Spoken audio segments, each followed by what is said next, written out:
건축을 시작했습니다. 그리고 성전 건축이 7년 6개월의 공사 기간을 거쳐서 성전 건축이 완성되었습니다. 성전 건축 다음에 이제 솔로몬은 자기가 지을 집을 이제 건축하기 시작합니다. 성전 건축 이후에 왕국을 건축한 데 걸리는 시간은 13년이 걸렸습니다. 1절 말씀만 보시죠. 솔로몬이 자기의 왕궁을 13년 동안 건축하여 그 전부를 준공하니라. 성전은 7년 6개월, 왕궁은 13년. 그래서 우리가 얼핏 잘못 생각하면 솔로몬이 자기 집 짓는 데는 오랜 시간 잘 짓고 하나님의 집 짓는 데는 짧게 시간 걸렸다. 그래서 솔로몬이 나쁘다. 솔로몬의 영이 다 떨어졌다. 이렇게 생각하면 조금 무리가 있습니다. 여러분, 왜냐하면 궁전은 성전에 비해서 훨씬 다양한 용도로 사용되고 훨씬 넓기 때문에 그렇습니다. 그럼 궁궐에는 여러분 그냥 뭐 왕이 사는 집만 있습니까? 그렇지는 않겠죠. 궁궐에는 오늘 본문에도 다 나오겠지만은 재판소가 있습니다. 재판소가 있는데 그 재판은 왕이 정치를 하는 곳이죠. 정치를 하는 재판소도 있고 또 왕과 신하들이 함께 모여서 의논하는 어전도 있을 것이고 또한 병기고도 있을 것 아닙니까? 군사들이 또 무기를 놔둘 수 있는 병기고도 있을 것이고 성전 건축을 하기 위해서 여러분 또 많은 또 왕의 가족이 거주하는 또 집도 만들어야 되고 오늘 본문에 보니까 왕비가 거하는 거처도 또 다시 하나 또 만들어 놓고 이러다 보니까 성전 건축보다 왕궁 건축에 시간이 더 많이 걸리는 것은 너무나 당연한 이치입니다. 또 하나 생각할 것은 무엇이냐면은 성전 건축은 재료를 누가 다 구해주었냐면은 아버지 다윗이 다 준비를 해 주었습니다. 원래 다윗 때에 성전 건축하려다가 하나님이 노하는 바람에 건축하지 못했지 않았습니까? 그래서 다윗이 재료 다 준비해 놓았기 때문에 솔로몬은 재료 준비하는 그런 시간이 이렇게 크게 걸리진 않았습니다. 그러나 이 왕궁은 자기가 다 준비를 해야 됩니다. 재료도 준비해야 되고 설계도 해야 되고 이러다 보니까 훨씬 더 많은 시간이 걸리는 건 당연했습니다. 또 하나는 이 성전 건축은 다윗 때부터 시작이 되었기 때문에 온 국민의 국가 산업이었습니다. 그래서 국민들도 굉장히 많이 참여를 했고 이 성전 건축을 하는데 온 국민들이 당위성을 가지고 열심을 내었다라는 것을 알 수가 있죠. 그러나 왕궁은 조금 다릅니다. 왕궁은 어차피 자기들이 왕으로 세웠기 때문에 이 솔로몬이 자기가 지을 집을 짓는다라고 하는데 큰 반대는 없었겠지만 또 좀 그렇지 않습니까? 성전 건축하는데 7년 6개월이나 걸렸는데 또 건축을 한다? 그러니까 백성들의 마음이 성전 건축할 때보다는 그 열의와 마음이 조금은 떨어진 것이 아닌가 뭐 이런 생각도 할 수가 있는 것이죠. 그래서 여러분 성전 건축과 이 왕궁을 건축하는데 오늘 1절 말씀해 보니까 20년이 걸렸다. 뭐 건축하는 거 뭐 어떡하겠습니까? 그러나 분명한 것은 무엇이냐면은 20년이란 시간 동안 공사를 하다 보니까 이스라엘 백성들의 민생은 그렇게 좋지는 않았을 거다. 아무래도 건축하려고 하면 건축비도 들어갈 것이고 그때 당시에 중장비가 있습니까? 뭐가 있습니까? 다 사람이 해야 될 것 아닙니까? 너무 나라 사람 데려와서 우리 임금님 집 짓는데 그렇게 공사할 수도 없고 다 이스라엘 백성들이 지어야 되기 때문에 이스라엘 백성들은 그렇게 아무래도 민생이 좀 쉽지 않았을 것이다 라고 이렇게 생각을 할 수가 있습니다. 실제로 우리가 조금 더 좀 생각해 보면은 솔로몬이 40년을 통치하거든요. 40년 통치하는데 그 중에 절반이 성전 건축과 왕궁 건축하는데 시간이 소요되었습니다. 이것은 그만큼 백성들이 쉽지는 않았다라는 것을 알 수가 있는 것이죠. 솔로몬을 생각해 보면 가장 먼저 떠오르는 것이 무엇이 떠오르냐면 뭐 다양한 것이 있겠지만 지혜가 제일 먼저 떠오르지 않습니까? 그런데 지혜로운 이런 솔로몬이 왜 이렇게 건축에 힘을 많이 썼는가?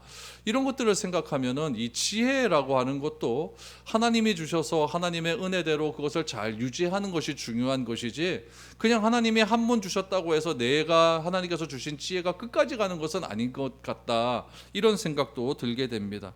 여러분 어떻게 보면은 자기가 40년 통치하는 동안에 20년을 성전 건축과 왕궁 건축으로 했다. 또 뒤에 보면은 무슨 내용도 나오냐면은 이 두 개만 건축한 것이 아니라 솔로몬은 40년 평생 동안 건축하는 일에 모든 일을 다 소비했거든요. 뭐 주변에 뭐 벽돌 쌓고 뭐 성벽 건축하고 뭐 국고성 짓고 이런 것들을 다 했단 말이에요. 그러다 보니까 이런 건축을 많이 하다 보면 아무래도 백성이 어렵다는 이야기죠. 그렇다면은 이 솔로몬의 이런 건축에 대한 문제는 어떻게 보면은 부정적인 이미지가 나올 수가 있어요. 백성 잘 다스리고 우리 앞에서 보았던 것처럼 어려운 재판이 있었을 때 지혜롭게 재판 잘하고 이런 내용들만 여러분 왕조와 이 성경에 딱 집어넣었다고 한다면 솔로몬이 얼마나 위대한 왕으로 그렇게 보이겠습니까? 근데 성경이 참 재미있는 것은 무엇이냐면은 이 믿음의 지혜의 왕이라고 하는 솔로몬의 이 부정적인 면도 이렇게 기록되어 있다라고 하는 거예요. 우리 믿음의 조상들 가만히 보십시오. 아브라함 얼마나 거짓말 많이 쳤습니까? 자기 목숨 살리자고 아내를 누이 동생이라고 거짓말 치지 않았습니까? 그런 것도 있고, 야곱은 또 이름 자체가 또 속이는 자 아닙니까? 그런 내용도 있고, 또 유다를 보면은 예수님의 조상 유다를 보면은 뭐 며느리하고 막 이렇게 뭐 통관도 하고 뭐 이런 내용들 가만히 보면은 이 성경에 이런 얘기는 좀 안 나왔으면 좋을 법한 듯한 그런 이야기가 다 기록되어 있다는 이야기죠. 이것은 무엇이냐면은 우리 인간에게 아무리 지혜가 있다 할지라도 인간에게는 뭐가 있냐? 부족함이 있다라는 것을 이런 성경의 내용들을 통해서 우리가 다 알 수가 있는 것이죠. 성전 건축은 7년, 우리 왕궁 건축은 13년 걸렸다고 했는데 이 왕궁 건축에 대한 이 성경의 기사는 오늘 읽어보면 딱 12줄입니다. 12줄 외에는 왕궁 건축이 어떻게 되었다는 말은 단 한마디도 나오지 않습니다. 성전 건축은 여러분 7년 6개월 걸렸는데 또 13절부터 보면 또 성전 건축에 대한 이야기가 나와요. 그러니까 하나님이 집중적으로 이 성경 말씀을 통해서 중요하게 여기는 것은 왕궁 이야기가 아니라 성전이다라는 것을 알 수가 있는 거예요. 여러분 우리 복음서도 가만히 보시면은 우리 마태, 마가, 누가, 요한 이렇게 사복음서가 있지 않습니까? 그 중에서 예수님께서 십자가를 지시기 위해서 예루살렘에 마지막 한 주간을 보내지 않습니까? 그 마지막 한 주간 보내는 일주일에 대한 기사가 사복음서의 3분의 2입니다. 그러니까 거의 대다수가 마지막 일주일에 집중해 있다는 이야기예요. 예수님 공생애 시작하기 전에 1살부터 29살까지의 이야기는 몇 줄 나와 있지도 않습니다. 그리고 예수님께서 공생애 시작하는 그 시간부터 해갖고 예루살렘 마지막 일주일 전까지 이야기도 여러분 별로 나오지 않아요. 모든 것의 집중은 어디에 되어 있느냐? 마지막 일주일에 집중되어 있다는 것은 무엇이냐면은 하나님께서 예수님의 사역 가운데 어떤 부분을 집중하시는가 이것을 알 수가 있다는 이야기죠.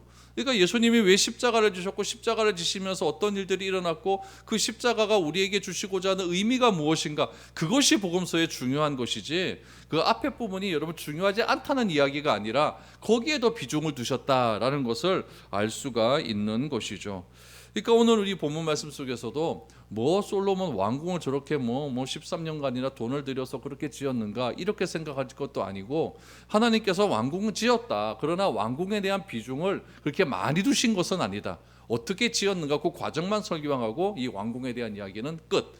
그러나 성전에 대한 이야기는 계속적으로 나오고 그 뒤에 보면 이제 또 성전 건축하고 난 다음에 왕궁 예배를 드리는데 그때 솔로몬의 기도하고 예배하는 얘기도 또 길게 나온다는 이야기죠. 그러니까 하나님께서 이제 이스라엘을 새로운 이제 왕국으로 다스릴 때에 이 성전이 얼마나 중요한가를 우리에게 알려주고 있다. 왕궁보다는 성전이 중요하다. 이것을 우리에게 알려주고 있는 것이죠. 하나님께서 이스라엘 백성들에게 가나안 땅에서 무슨 이야기를 하셨냐면은 왕을 이스라엘 백성들이 뽑게 될 것이다라고 이렇게 말씀을 미리 하셨어요. 그러면서 왕을 이제 요구할 때가 되는데 그 왕을 요구할 때 너희들이 꼭 기억해야 될 것이 있다. 왕이 되는 사람은 꼭 요 부분은 기억해라라고 말씀하신 부분이 있습니다. 우리 신명기 17장 17절 말씀을 한번 보시기를 바랍니다. 왕이 되면 요걸 조심해라. 그에게 완해를 많이 두어 그의 마음이 미혹되게 하지 말 것이며 자기를 위하여 은금을 많이 쌓지 말 것이니라 라고 말합니다. 그러니까 왕이 되면 일단 아내가 많으면 안 됩니다. 아내가 많으면 안 되고 또 돈을 너무 많이 좋아하면 안 된다라고 했는데 솔로몬은 후궁이 몇 명이었습니까? 1000명이라고 그러잖아요. 그렇죠? 1000명의 아내가 있었고 또 뭐 은금이 얼마나 많았습니까? 그러니까 여러분 재력이 많기 때문에 소비가 많은 것은 너무나 당연한 일이었습니다. 돈이 많다 보니까 이 돈을 어디가 쓸 데가 없는데 그 돈을 다 어디다 썼을까요? 건축하는 데다 써버리는 거예요. 그래서 이스라엘이 솔로몬이 이제 죽습니다. 솔로몬이 죽고 솔로몬 사후에 남북으로 갈리게 되는데 북쪽 이스라엘 지파에는 여로보암이라고 하는 새로운 지도자가 하나 등장을 해요. 솔로몬 아들은 르호보암이라고 하는 사람이 있습니다.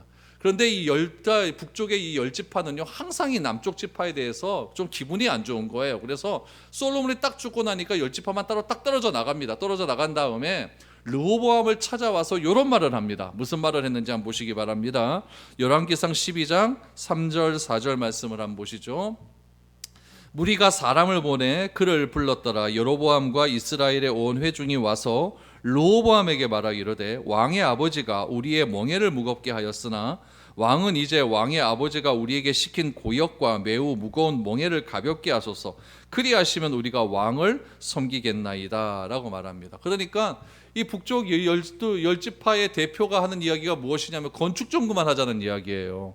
솔로몬이 건축을 너무나 많이 했기 때문에 그것을 자기의 멍에라고 말을 하지 않습니까? 멍에가 많으니까 그 무거운 멍에를 가볍게 하소서라고 말을 한 다음에 뭐라고 이야기하냐면은 건축 그만하면 우리 열 지파가 당신의 신하가 되겠습니다라고 이야기를 합니다. 그러니까 르호보암이 뭐라고 이야기하냐면 그분 조금만 시간을 둬라고 얘기해서 한 3일 정도 시간을 주었어요. 그런데 르호보암이 여러분 나이 많은 원로들에게 솔로몬 옛날에 신하들에게 의논을 했으면은 솔로몬 옛 신하들은 건축 많이 한 거 다 알거든요. 그러니까 이제 그만해도 됩니다라고 이야기했을 텐데 이 르호보암이 국가 원로들한테 물어본 것이 아니라 자기 친구들한테 물어보죠. 친구들한테 물어봐서 더 강하게 해야 된다. 더 건축 많이 해야 된다. 이렇게 얘기하는 바람에 결국에는 남과 북이 갈라지는 원인이 여기서 나오게 되었다라는 이야기죠. 그러니까 그만큼 여러분 그 건축에 대한 이 힘듦, 이스라엘 백성들이 그만큼 힘들었다라는 것을 우리는 알 수가 있는 것이죠.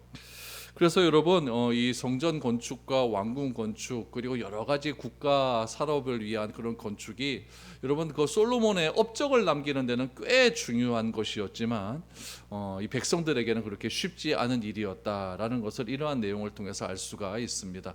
또 하나 특이한 점은 무엇이냐면은 예루살렘은 이렇게 언덕이 이렇게 있잖아요. 언덕이 있어요. 언덕인데 이 솔로몬 성전과 이 왕궁이 어떻게 위치가 되어 있냐면 마주보게 되어 있습니다. 그러니까 성전은 예루살렘을 딱 보면 동편에 이렇게 건축이 되어 있고요.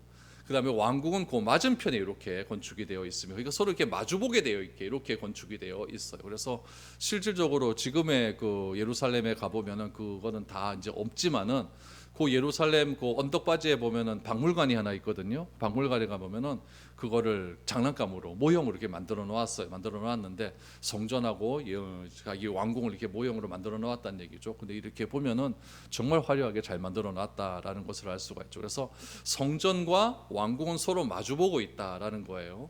그럼 이 마주보는 것이 무슨 의미가 있느냐? 여러분 왕궁은 보좌에 누가 앉아 있습니까? 솔로몬 왕이 앉아 있죠. 솔로몬 왕이 앉아 있고 성전은 여러분 그 제일 안쪽 내소에 법궤가 있고 그 법궤 맞은편에 우리 천사가 날개를 펴서 여러분 20m 되는 거리에 쫙 이렇게 펴고 있다 그랬죠. 그 법궤가 무엇을 상징합니까? 하나님의 보좌 아니겠습니까? 그러니까 성전은 이 내소를 통하여서 하나님의 보좌를 통하여 이 모든 나라를 다스리고 그 성전과 마주보고 있는 그 성전 안에는 왕궁 안에는 누가 앉아 있어요? 솔로몬이 앉아 있으니까 하나님이 통치하시는 것과 똑같은 방법으로 인간 너희들이 이 나라를 통치하게 되면은 이 나라는 영원의 하나님의 은혜 가운데 잘 번성하며 나아갈 것이다. 이런 의미가 담겨져 있는 것이죠. 그래서 이런 솔로몬 성전과 이 왕궁 건축의 의미를 한번 생각하면서 오늘 우리 왕궁이 어떻게 지어졌는가, 왕궁의 구조가 어떤 것인지를 한번 우리가 살펴보았으면 좋겠어요. 이건 여러분들 뭐 한번 설교 들어본 적이 없을 겁니다. 저도 이거 생전 처음 해보는 설교인데 책들 많이 보면서 이렇게 좀 정리를 해보았습니다. 어떻게 되어 있는가 한번 보시기를 바랍니다. 2절 말씀 한번 보시죠. 그가 레바논 나무로 왕궁을 지었으니 길이가 100규빗이요 높이가 50규빗이요 높이가 30규빗이라 백향목 기둥이 4줄이요 기둥 위에 백향목 들보가 있으며 라고 말합니다. 이제 요 2절이 왕궁의 규모를 먼저 이야기하는 거죠. 얼마만큼 크기가 되어 있는가. 성전 규모와 딱 비교해 보면은 왕궁이 성전보다 한 2배 정도 더 크다라는 것을 알 수가 있어요. 열왕기상 6장 2절에 보면 성전은 길이가 60규빗, 길이 27m 60규빗 정도 되고요. 너비가 20규빗, 그러니까 9m, 높이는 30규빗, 13.5m 요 정도 돼 있어요. 요 정도 돼 있는데 왕궁의 길은 어떻습니까? 성전은 60인데 왕궁은 100규빗, 그러니까 45m. 왕궁이 꽤 길어요, 그렇죠? 45m 길이가. 높이는 50규빗, 그러니까 22.5m. 높이는 성전 높이와 똑같습니다. 그러니까 13.5m, 30규빗 이렇게 되어 있어요. 재료는 무엇으로 되어 있느냐? 2절 말씀 다시 보시면 레바논 나무로 왕궁을 지었다라고 이야기를 해요. 레바논 나무로 왕궁을 지었다. 여러분, 여기서 이 나무에 해당하는 히브리어가 재밌어요. 이 나무에 해당하는 히브리어가 뭐냐면은 아르라고 해요. 아르라고 이야기하는데, 이 아르라고 하는 뜻이 사람을 모으다라고 할 때 이런 뜻이 있고, 또 식물 같은 것을 위해서 사용될 때는 숲이라는 뜻이 있어요. 숲. 그러니까 레바논 아르 그랬으니까 요거는 숲이라는 의미예요. 그러니까 솔로몬 왕궁의 병칭, 애칭이 있는데 그건 뭐냐면은 레바논 숲입니다. 백향목 숲. 그러니까 여러분, 이 왕궁 전체를요 백향목으로 다 만들었다는 얘기죠. 주재료가 백향목이에요. 백향목은 향도 좋거든요. 향도 좋아가지고 그 주변에 가면은 백향목 숲에 들어간 것처럼 백향목 향이 확하게 이렇게 났다는 이야기죠. 우리도 청와대 그러면 푸른 기와, 그렇죠? 우리 미국의 백악관 그러면 하얀 집 이렇게 얘기하듯이, 그렇죠? 요 솔로몬 왕궁도 뭐라고 이야기하는 별명이 있다는 이야기죠. 백향목 궁전이다. 그래서 오늘 2절 말씀해 보니까 레바논 나무로 왕궁을 지었다라고 하는 것은 레바논 나무의 숲, 이런 의미가 담겨져 있다라는 것을 알 수가 있습니다. 그래서 이 사람들은 이 왕궁 예루살렘을 지나갈 때마다 이야, 저기 레바논 숲이 있다, 백향목의 숲이 있다라고 이렇게 말을 했다라고 이렇게 전해지고 있습니다. 이렇게 왕궁의 크기가 성전보다 한 2배 정도 컸다라는 것을 알 수가 있고요. 그 왕궁 안에 어떤 것들이 있었는가, 왕궁의 모양을 한번 보시죠. 왕궁은 여러분 성전 모양과 굉장히 유사합니다. 3절 4절 보시죠. 기둥 위에 있는 들보 45개를 백향목으로 덮었는데 들보는 한 줄에 15이요 또 창틀이 3줄로 있었는데 창과 창이 3층으로 소주 마주 대하였고 라고 말합니다. 성전도 여러분 3층 아닙니까? 3층으로 되어 있었고 각 층마다 조그만 골방이 이렇게 뺑 둘러서 있다고 얘기했죠. 그래서 골방이 연결되는 것이 이게 하나의 교회다라고 이렇게 말씀을 드렸습니다. 여기도 보니까 들보가 한 줄에 15개씩 45개다라고 이야기해요. 그러니까 들보가 3줄이라는 것을 알 수가 있어요. 15개씩 3줄, 그러니까 45개 이렇게 되어 있다는 이야기예요. 학자들은 이 들보를 뭘로 해석을 하냐면 골방으로 해석을 해요. 골방으로. 그러니까 성전도 골방이 서로 연결되어 있듯이 이 45개의 골방을 무엇으로 덮었다? 백향목으로 다 덮어버린 거예요. 그러니까 한 층마다 15개씩의 골방이 있는데 그 골방을 다 뭘로 만들었다? 백향목으로 만들었다라는 것을 알 수가 있는 것이죠. 백향목으로 지붕을 덮어버리는 정도로 그렇게 잘 만들었다라는 이야기죠. 창틀이 3줄로 되어 있고 창과 창이 3층으로 마주되어 있다는 점으로 보아서 여러분 15개씩 한 층으로 져 있으면서 3층으로 되어 있다라는 것을 알 수가 있죠. 2절에 보니까 왕궁의 높이가 30규빗 13.5m라고 했으니까 3층 구묘인 성전과 높이가 똑같아요. 똑같으니까 왕궁도 한 층당 몇 규빗? 10규빗이란 얘기예요. 4.5m 이렇게 돼서 이렇게 3층으로 왕궁이 구성되어 있다라는 이야기죠. 각 층의 창틀이 골방 하나에 한 개씩 15개가 있고 한 층 창은 복도를 중심으로 맞은편 창과 마주보는 구조다라는 거예요. 그러니까 이렇게 네모나게로 했으면은 한 층으로 이렇게 딱 이렇게 창들이 이렇게 마주보고 있고 요 가운데 공간을 중심으로 이쪽에 다 골방들이 있는데 창문이 서로 이렇게 마주보게끔 이렇게 건축되어 있다라는 이런 건축의 구조가 몇 층? 3층으로 이렇게 되어 있다. 이렇게 알 수가 있는 것이죠.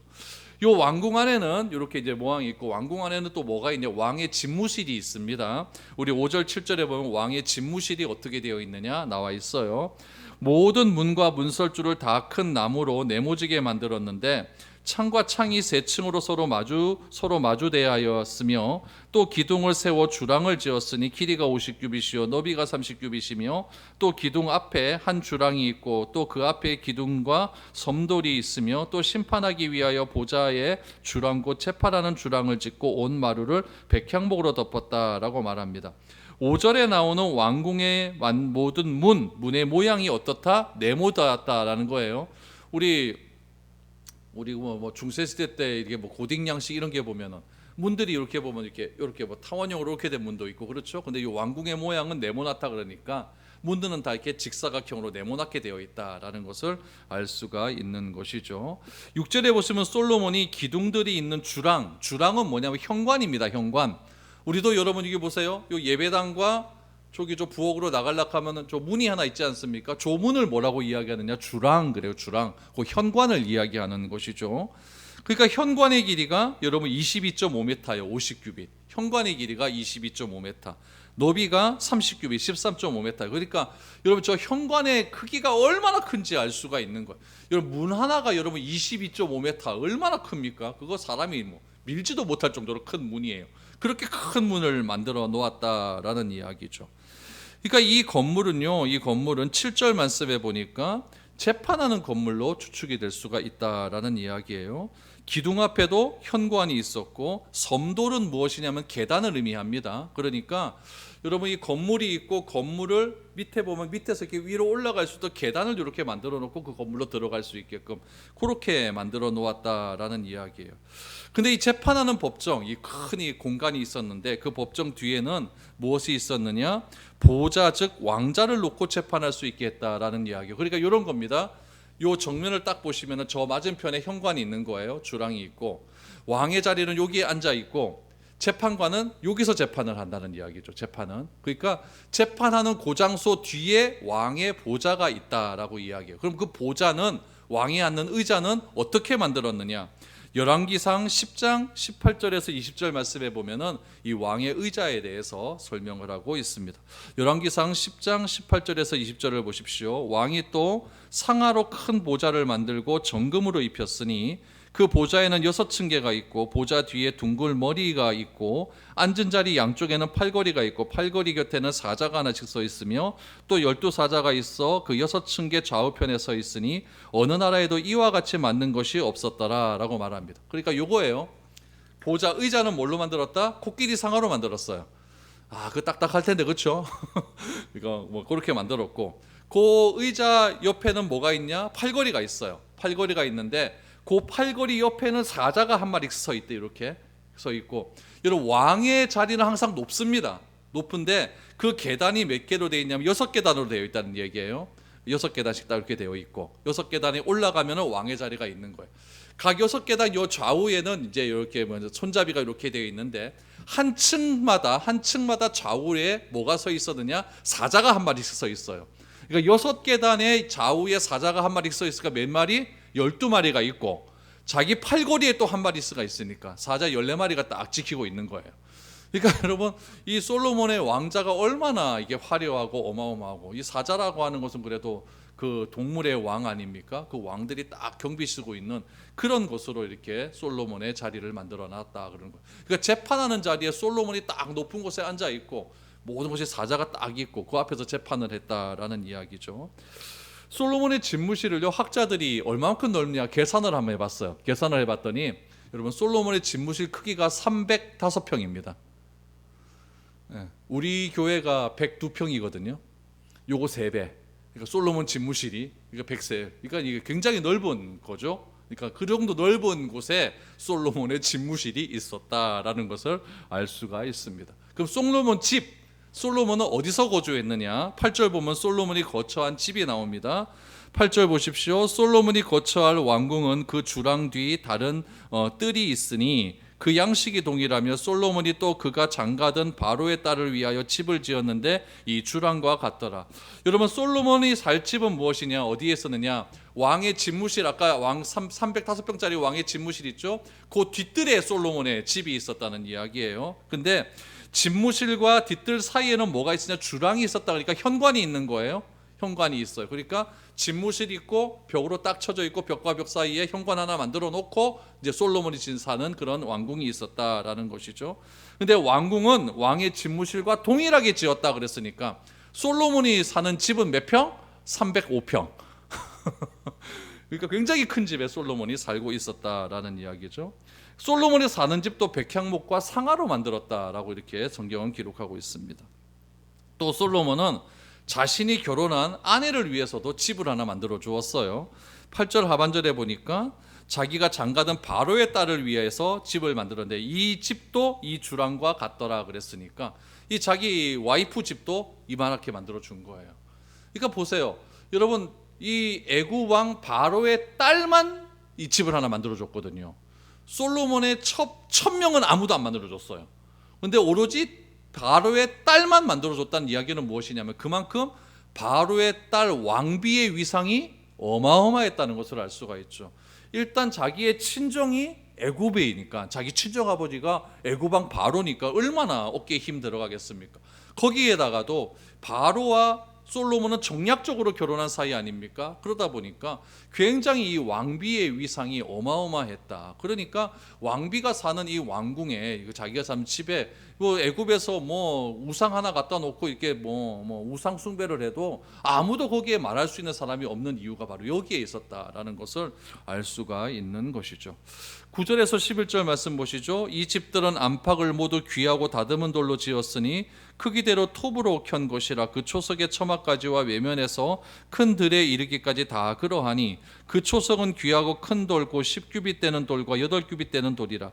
그 초석은 귀하고 큰 돌, 그 위에는 크기대로 다듬은 귀한 돌들도 있고 백향목도 있다 그랬어요. 그러니까 여러분, 이 모든 건물은 뭘로 지었느냐?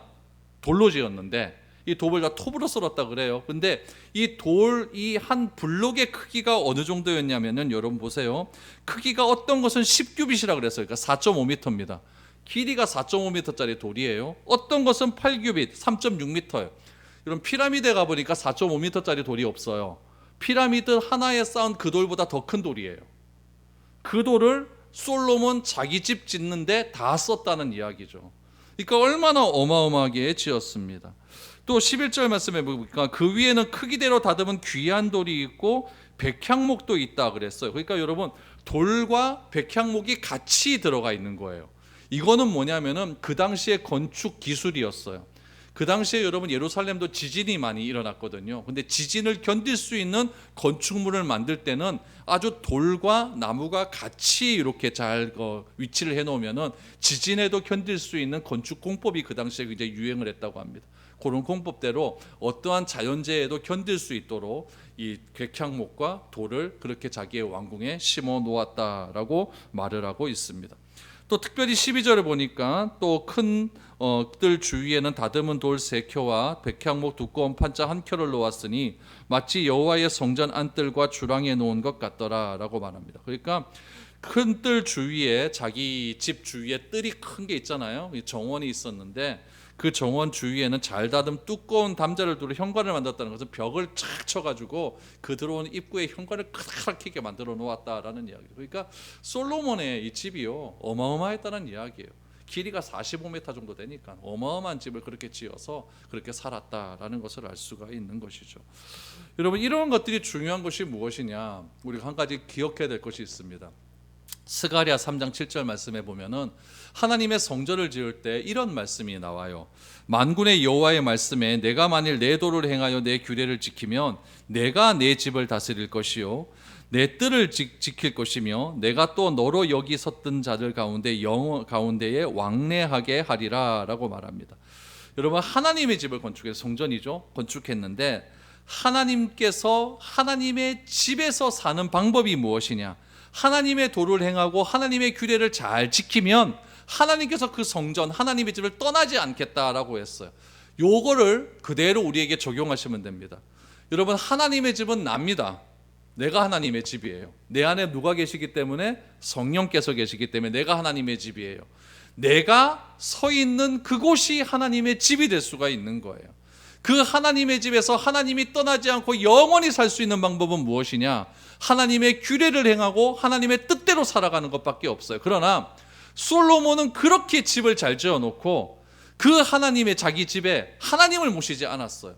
하나님을 모시지 않고 정략적인 결혼을 1000번씩 그렇게 해가면서 그렇게 주변 나라들과의 외교 관계를 하나님의 뜻대로 한 것이 아니라 세상적인 방법으로 하다가 결국 자기 집도 망하고 하나님의 집도 망해져가는 그런 초석을 다듬은 인물이 누구였다? 솔로몬이라는 이야기예요.